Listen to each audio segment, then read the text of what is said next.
Assalamualaikum dan salam Sarawakku sayang. Bulletin UKAS edisi tengah hari 3 April 2021 bersama saya Vivi Emir Zaika.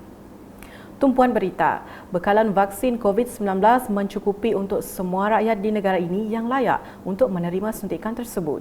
Perdana Menteri Tan Sri Muhyiddin Yassin berkata, kerajaan telah menempah bekalan vaksin hampir 150% dari jumlah penduduk negara ini bagi menyegerakan proses vaksinasi yang sedang dilaksanakan di seluruh negara ketika ini. Sebab itu saya sudah awal lagi mengarahkan menteri-menteri yang bertanggungjawab, Saudara Khairi Jamaluddin dan Dr. Adham Baba, mesti runding segera tahun lalu dan silit dengan harga yang sesuai, dan ini telah pun kita dapat atasi, dan jumlah bekalan yang kita akan dapat ni adalah jumlah yang hampir 150% daripada jumlah penduduk Malaysia.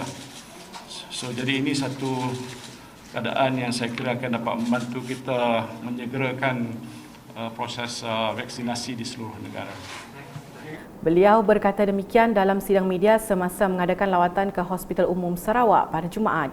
Mengulas mengenai hasrat kerajaan negeri untuk menambah jumlah vaksin, beliau berkata perkara itu perlu diperincikan terlebih dahulu kerana masih terdapat negeri lain yang belum menerima bekalan vaksin. Saya faham memang ini adalah satu keperluan kerana satu daripada fakta yang disebutkan oleh Ahmad Muhammad, Dr. Sim, Dr. Ugah, Douglas dan lain-lain pun memang ada asasnya. Satu ialah untuk menyegerakan kumpulan-kumpulan yang terkesan di kawasan-kawasan merah. Maknanya di Sarawak ni kita mahu supaya kawasan merah jadi kuning, lepas tu jadi hijau semula, disegerakan. Itu pada dasar di peringkat Jawatankuasa COVID kebangsaan kita sudah setuju. Cumanya kita kena melihat secara lebih terperinci kerana negeri-negeri lain juga memerlukan bekalan, dan kita nak mencari jalan supaya data kes COVID ni makin menurun ke suatu paras yang paling rendah. Jadi ini akan kita usahakan. Dalam pada itu, Perdana Menteri memberitahu kerajaan pusat akan memberikan fokus terhadap pembangunan projek-projek infrastruktur di Sarawak seperti Pen Borneo, termasuk jaringan internet di Sarawak dalam rancangan Malaysia ke-12 RMK12. Sebelum itu, dalam majlis berasingan, Perdana Menteri dan isteri telah hadir dalam majlis makan tengah hari pemimpin bersama masyarakat di sebuah hotel terkemuka di Kuching. Ketibaan beliau disambut Ketua Menteri Sarawak Datuk Petinggi Dr. Abang Abdul Rahman Suhari Tun Datuk Abang Openg dan Timbalan Ketua Menteri Datuk Amar Awang Tengah Ali Hassan. Majlis tersebut diadakan bertujuan untuk mengukuhkan hubungan di antara Kerajaan Sarawak dan Persekutuan. Hadir sama Timbalan Ketua Menteri Tan Sri James Jemut Masing, Menteri Kanan Kerja Raya Datuk Sri Fadilah Yusof dan kenamaan lain. Seterusnya, Perdana Menteri menamatkan lawatan kerja selama 2 hari di Sarawak dengan meninjau blok pusat rawatan harian Hospital Umum Sarawak HUS yang dibina dengan kos sebanyak RM351 juta. Beliau turut diiringi Ketua Menteri serta barisan Menteri Kabinet Negeri dan Div-Div kenamaan yang lain.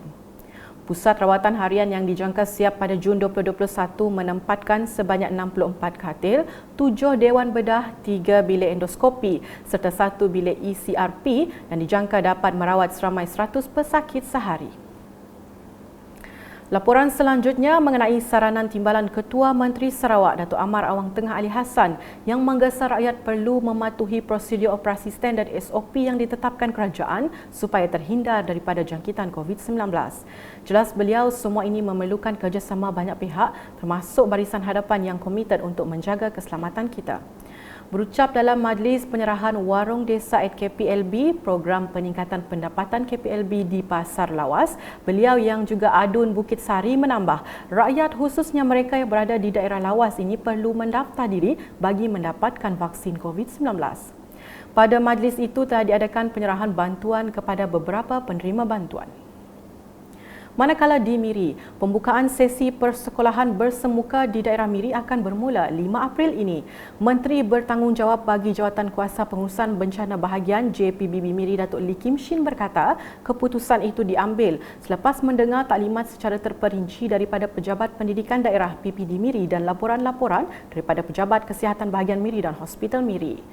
Katanya dalam satu kenyataan media, PPD Miri telah membentangkan 3 model pengoperasian sekolah yang akan dilaksanakan dalam pembukaan sesi persekolahan. Jelasnya lagi, bagi sekolah yang mempunyai bilangan pelajar yang besar ataupun enrolment tinggi akan beroperasi mengikut model 3 iaitu berdasarkan sistem penggiliran. 3 model pengoperasian sekolah tersebut seperti tertera.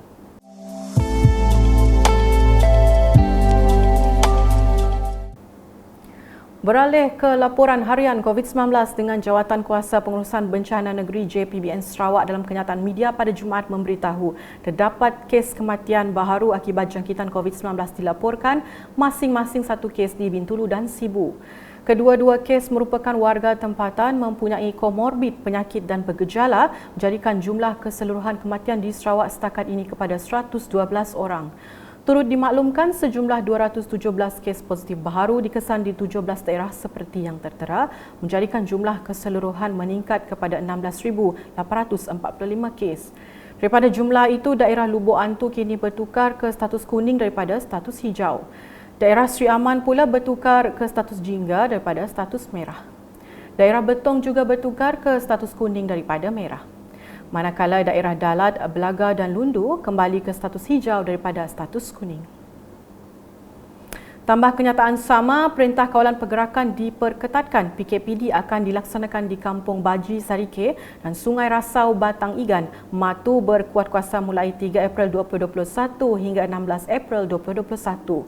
Keputusan diambil setelah membuat penilaian risiko bersama pelbagai agensi ke atas lokaliti yang berlaku kenaikan kes secara mendadak dalam tempoh 5 hari. Sekian edisi Tengah Hari bersama saya Bibi Emir Zaika dan kru penerbitan. Berita lebih lanjut boleh didapati di semua platform media sosial UKAS termasuk portal ukas.sarawak.gov.my dan pastikan anda subscribe UKAS channel di YouTube. Salam UKAS.